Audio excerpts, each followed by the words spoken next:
God told me to warn you. Chosen one, this is not a normal moment, and this is not a message you stumbled into by accident. You are going to need to sit down, breathe, and listen with your spirit wide open, because what heaven is about to announce over your life is big. This is not small favor. This is not a minor adjustment. This is not a little burst of encouragement to help you survive one more night.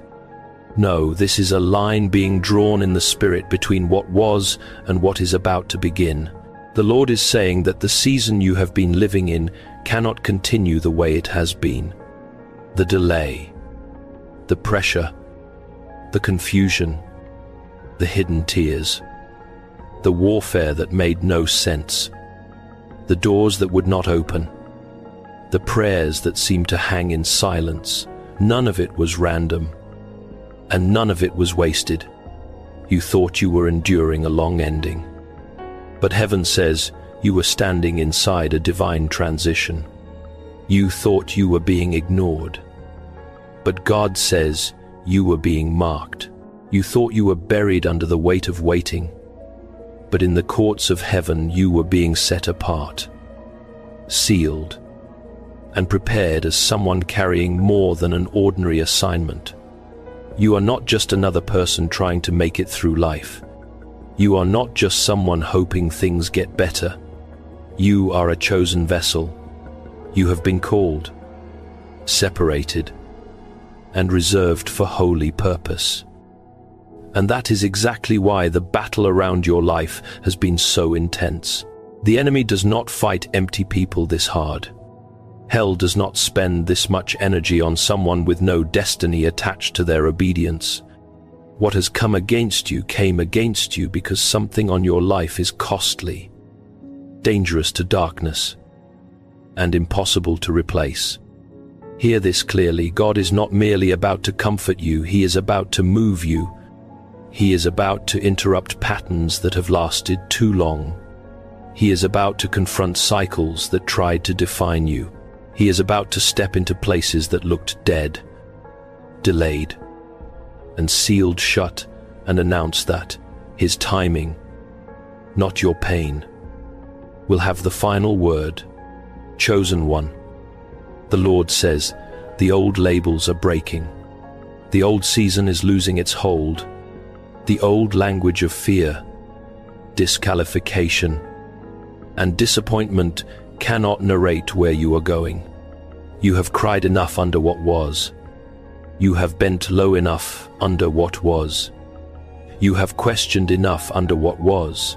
And now, heaven is releasing a warning and a promise.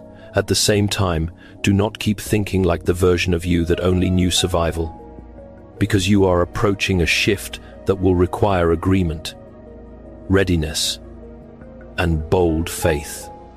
There are moments when God whispers, and then there are moments when He speaks with thunder because the hour is too serious for half attention.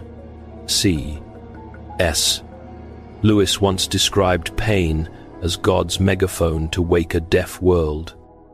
And chosen one. That is why this season became so loud, because heaven refused to let you sleep through the moment before your turning point. The pressure was not proof of abandonment.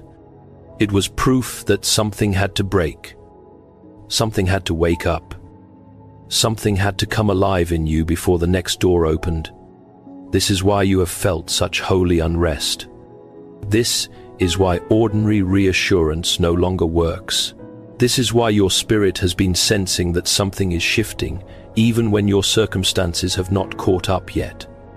God is telling you now, what is coming is bigger than what you asked for when you were only praying from pain. He is not preparing a small patch for your exhausted heart.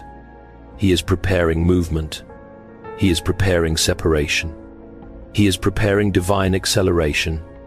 He is preparing to distinguish your before from your after in a way that even you will not be able to deny.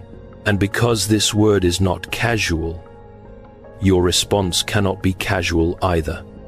If this is bearing witness in your spirit, if something inside you is trembling because you know heaven is speaking directly to you, then comment right now, "I am chosen, and I will not miss my hour."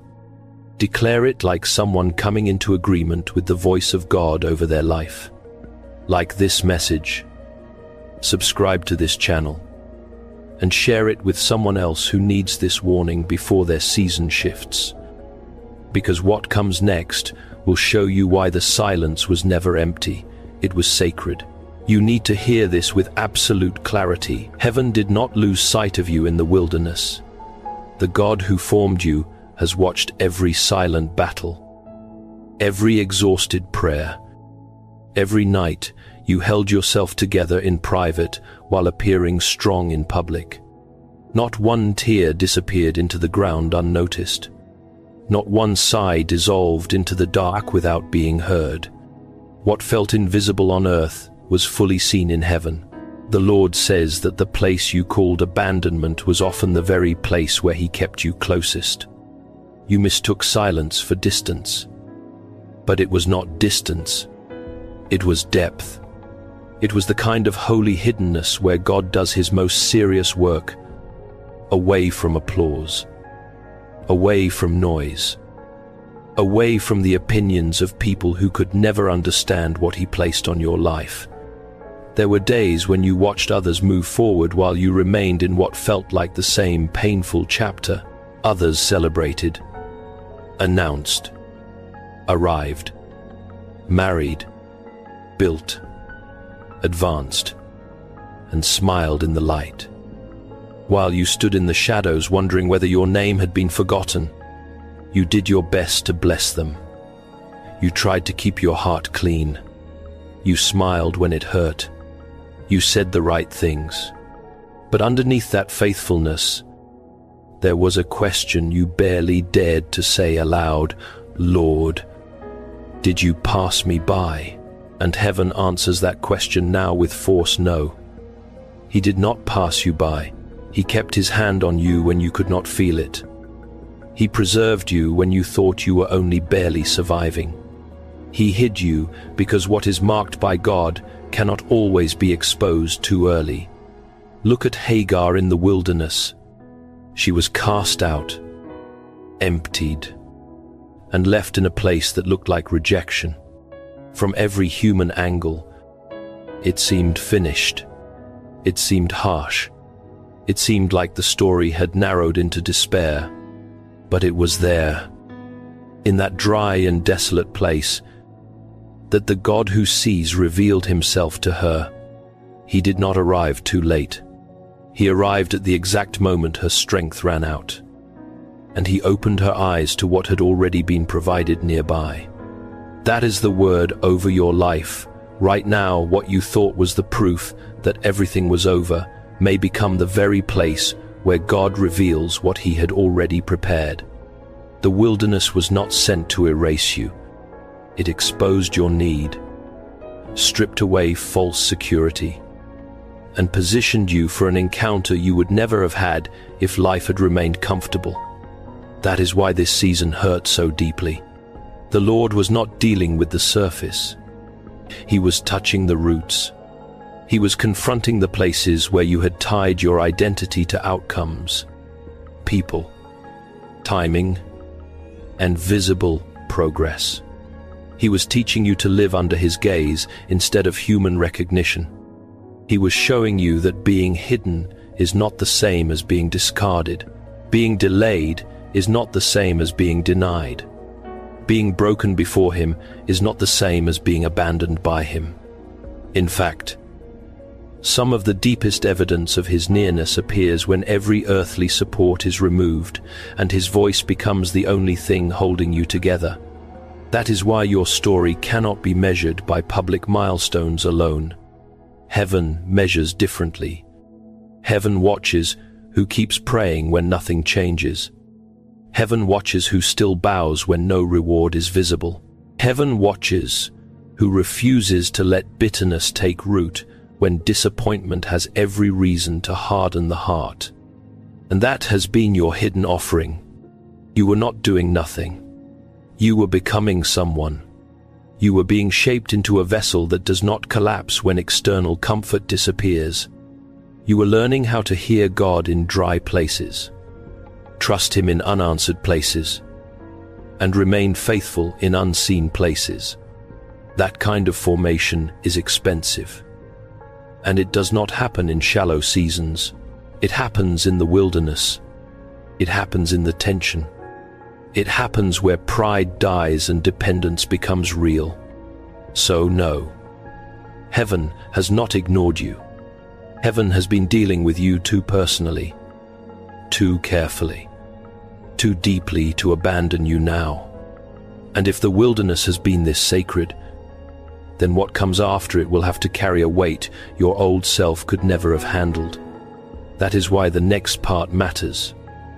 Because the delay was never empty time, it was consecration. What you called delay, heaven called consecration. What you thought was a cruel pause was, in truth, a holy process. The Lord did not leave you standing still because He had nothing to say. He held you in place because He was dealing with things too deep to rush.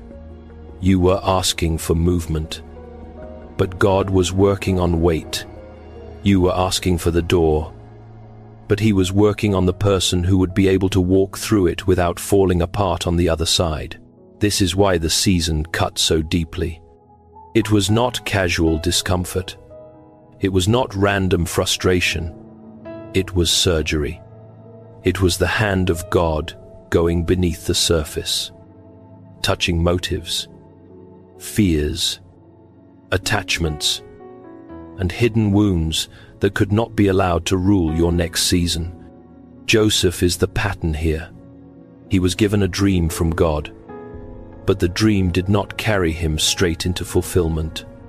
First came the pit, then came betrayal, then came slavery, then came false accusation, then came prison.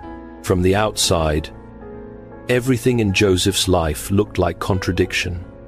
The promise said one thing, but the process said another. The word from God said elevation, but his reality said confinement. And yet none of those dark places meant the dream had failed. They meant heaven was taking the dream seriously.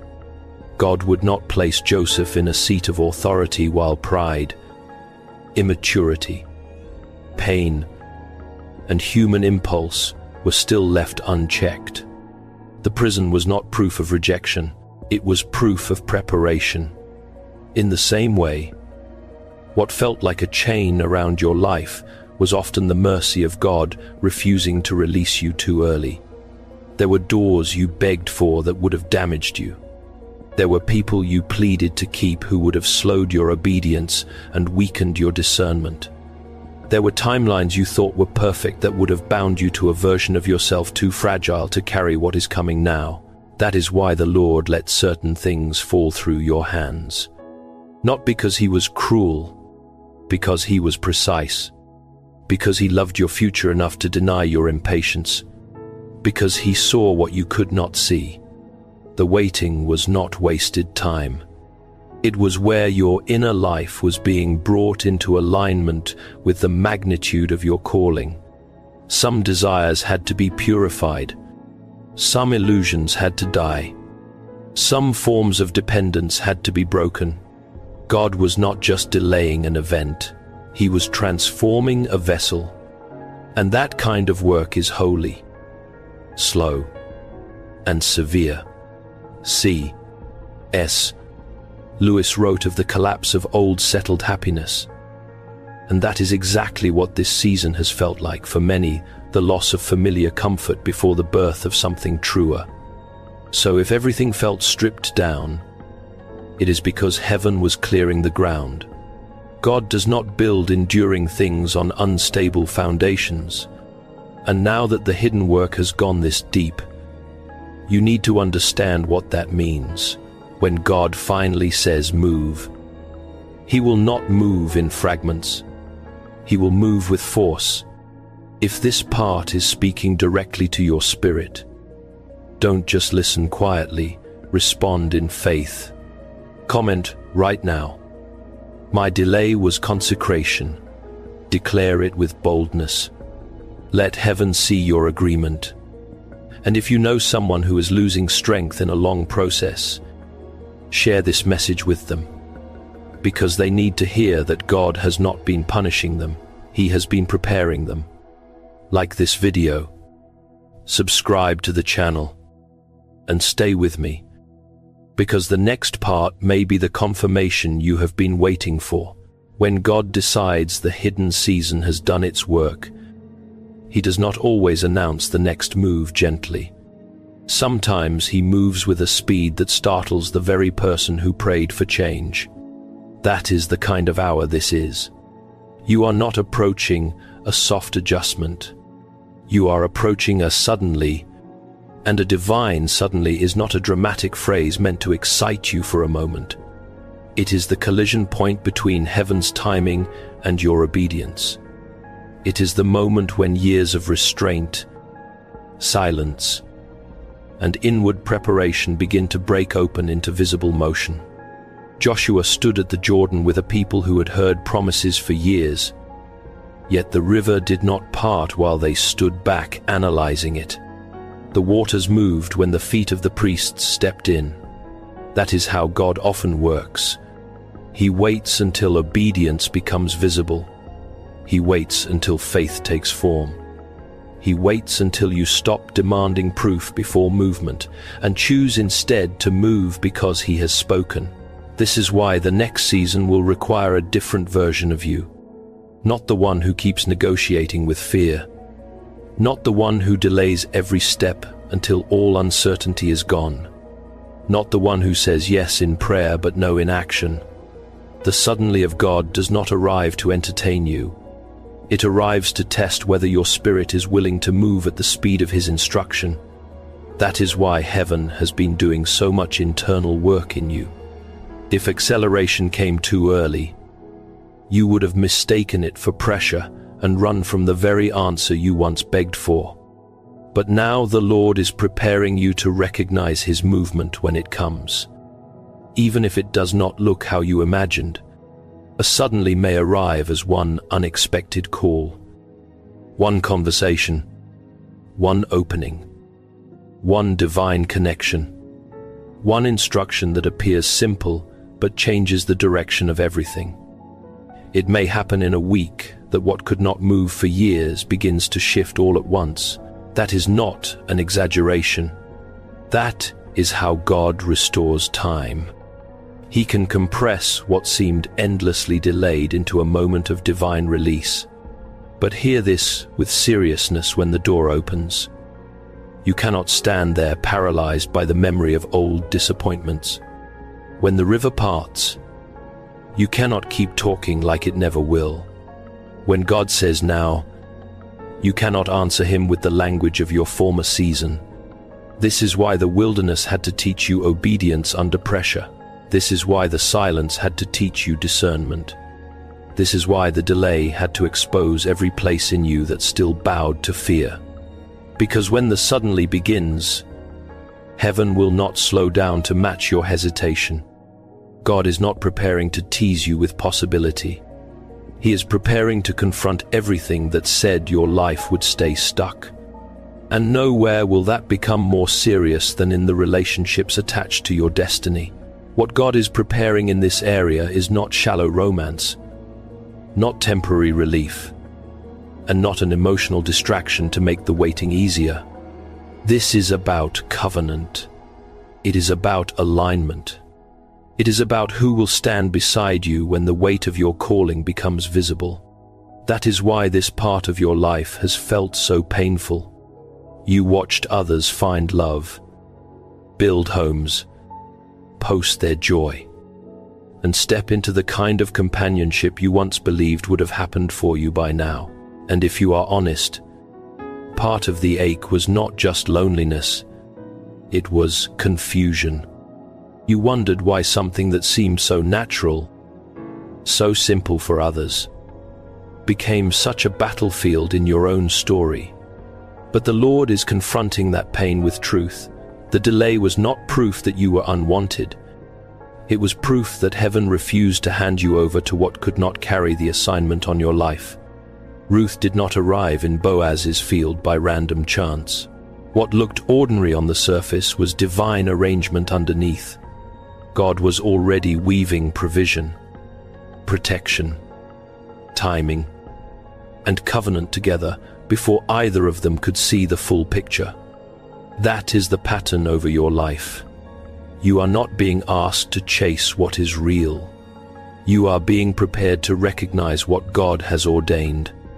And that requires more than chemistry. It requires healing. It requires maturity. It requires spiritual weight. The wrong relationship can do more than break your heart. It can drain your discernment, confuse your identity, weaken your prayer life, distort your standards, and tie your future to someone who has no capacity to honor where God is taking you. That is why some relationships had to collapse. That is why some almost connections fell apart at the edge of becoming something serious. That is why some doors in love closed so sharply it left you stunned. It was not always punishment. Sometimes it was rescue. Sometimes it was the mercy of God cutting off what your emotions were willing to tolerate but your destiny could not survive. The Lord is not writing a rushed love story for you. He is guarding a covenant that must be strong enough to carry warfare, purpose, sacrifice, obedience, and glory. He is not merely preparing someone to admire you. He is preparing someone who can stand with you, pray with you, build with you, endure with you, and remain faithful when the cost of obedience gets high. And while He has been working on you, He has also been working on them. He has been confronting their immaturity, exposing their patterns, purifying their motives, and teaching them what love looks like when it is submitted to God instead of driven by need. So, do not call it absence when heaven calls it preparation. Do not call it rejection when God calls it protection. The delay here has been severe because the covenant attached to your life is costly.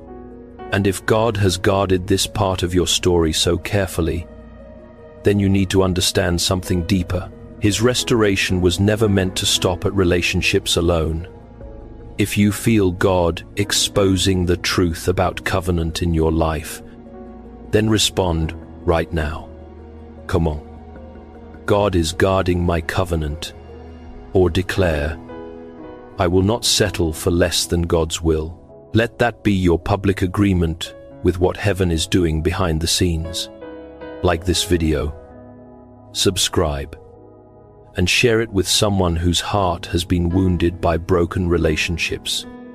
Because they need to know that some endings were not rejection, they were rescue. Stay with me, because what comes next is bigger than love alone.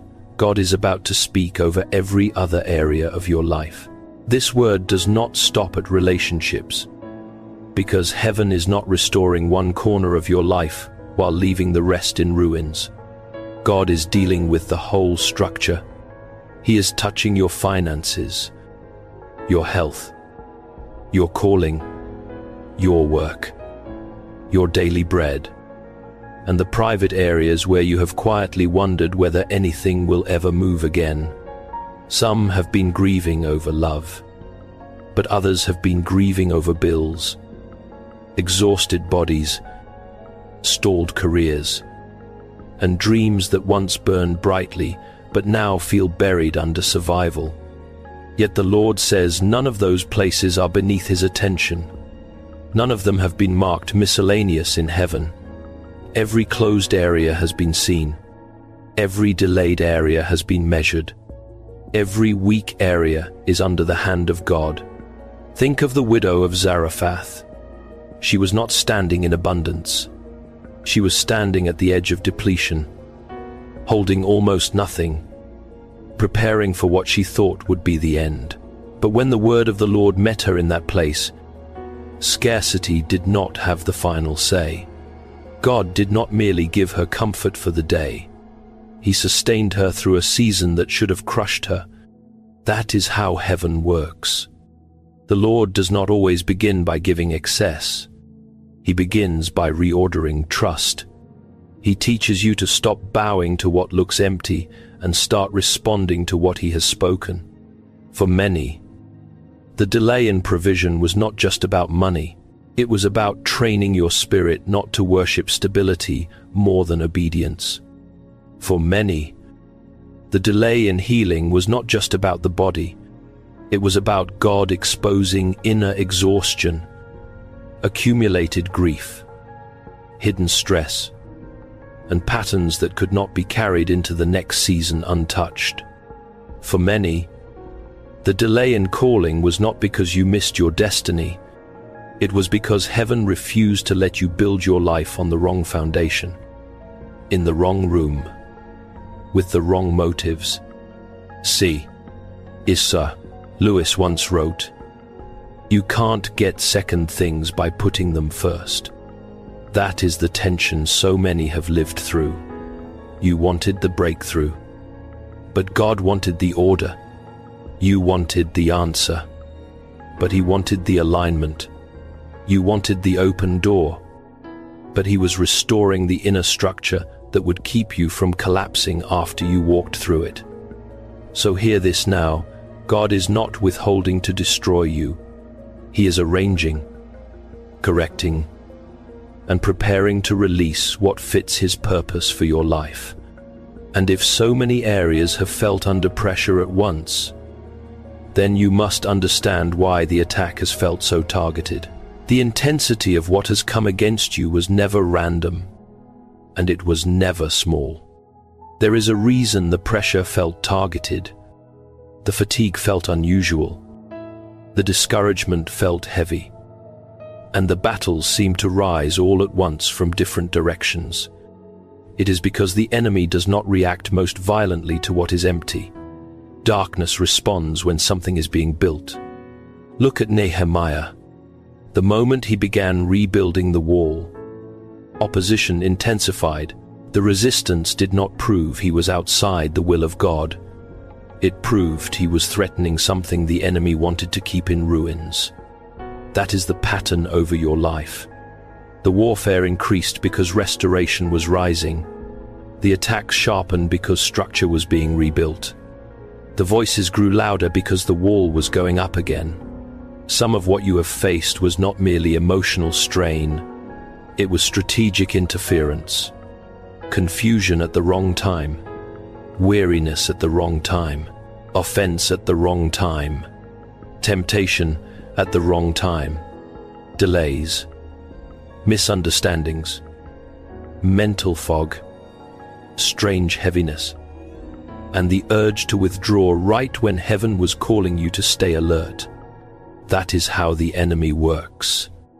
He looks for the vulnerable moment before breakthrough and tries to make you step back. Go numb. Lose language. Lose focus. And interpret pressure as failure. But pressure is not always failure. Sometimes pressure means you are standing at the edge of construction that hell can already see. That is why you cannot read this season through natural eyes alone.